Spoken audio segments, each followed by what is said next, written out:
नमस्कार, मी ऋषाली यादव सारंग। आता आपण पाहूयात बातम्या विस्ताराने।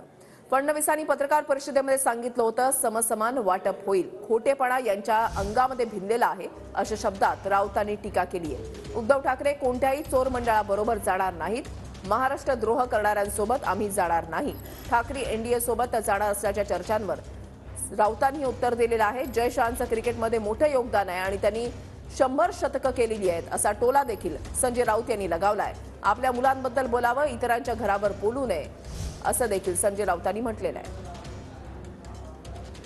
तर संजय राऊत यांनी टीका आणि टोले लगावलेले आहेत। खोटेपणा यांच्या अंगामध्ये भिनलेला आहे अशी टीका संजय राऊत यांनी केलेली आहे। उद्धव ठाकरे कोणत्याही चोर मंडळासोबत जाणार नाहीत असं देखील त्यांनी म्हटलेलं आहे। महाराष्ट्र द्रोह करणाऱ्यांसोबत आम्ही जाणार नाही असा पुनरुच्चार संजय राऊत यांनी केलाय। ठाकरे एनडीए सोबत जाणार असल्याच्या चर्चांवर राऊतांनी हे उत्तर दिलेलं आहे। फडणवीसांनी पत्रकार परिषदेमध्ये सांगितलं होतं की समसमान वाटप होईल, खोटेपणा यांच्या अंगामध्ये भिनलेला आहे अशा शब्दात संजय राऊत यांनी देवेंद्र फडणवीस यांच्यावर टीका केलेली आहे। उद्धव ठाकरे कोणत्याही चोर मंडळाबरोबर जाणार नाहीत असं देखील संजय राऊतांनी म्हटलेलं आहे। महाराष्ट्र द्रोह करणाऱ्यांसोबत आम्ही जाणार नाही असा उल्लेख देखील संजय राऊतांनी केलाय। ठाकरे एनडीए सोबत जाणार असल्याच्या चर्चांवर संजय राऊत यांनी हे उत्तर दिलेलं आहे। सर्वोच्च न्यायालयाकडून आम्हाला अपेक्षा आहेत असं देखील संजय राऊतांनी म्हटलेलं आहे आणि सोबतच चोर मंडळाच्या वकिलांकडून रोज नवे मुद्दे जे आहेत ते आणले जात आहेत अशी टीका राऊतांनी केलेली आहे। ठाकरेंनी उमरग्याच्या सभेमध्ये असं म्हटलेलं आहे की होय, मला आदित्यला मुख्यमंत्री करायचं आहे, पण मग ते कोणत्या कंटेक्स्टमध्ये होतं त्या संदर्भात काही स्पष्टता आहे? नाही, आम्हाला जर आदित्य ठाकरेंना मुख्यमंत्री करायचं आहे तर आम्ही अमित शहाला विचारायला जाणार नाही ना।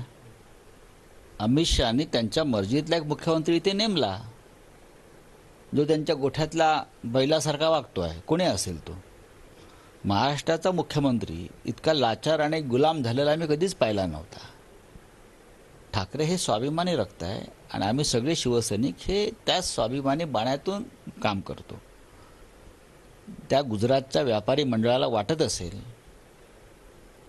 की ते आम्हाला विकत घेतील, महाराष्ट्राला विकत घेतील, गुलाम करतील, ते शक्य नाही। आम्ही या गुलामगिरीच्या ज्या बेड्या तुम्ही महाराष्ट्राला ठोकू इच्छित आहे त्याच्या विरुद्ध आम्ही लढत आहोत।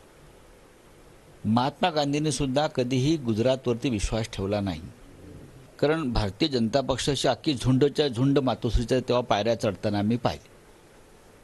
अमित शहा पुढे होते, बाकी सगळे मग होते पाठीमागे। त्यात देवेंद्रजी होते, इतर काही नेते होते, मी स्वतः उपस्थित होतो, आमचे इतर माझे सहकारी नेते उपस्थित होते। त्या व्हिडिओमध्ये स्पष्ट दिसत आहे की अमित शहाजी मान हलवत आहेत आणि मान्यता देत आहेत। तेव्हा हे खोटेपणा जो आहे हा खोटेपणात भाजपला घेऊन कायमचा बुडणार आहे। कॅमेरामन विनोद हुनाबादकर सह सागर सुरवसे, TV9 मराठी।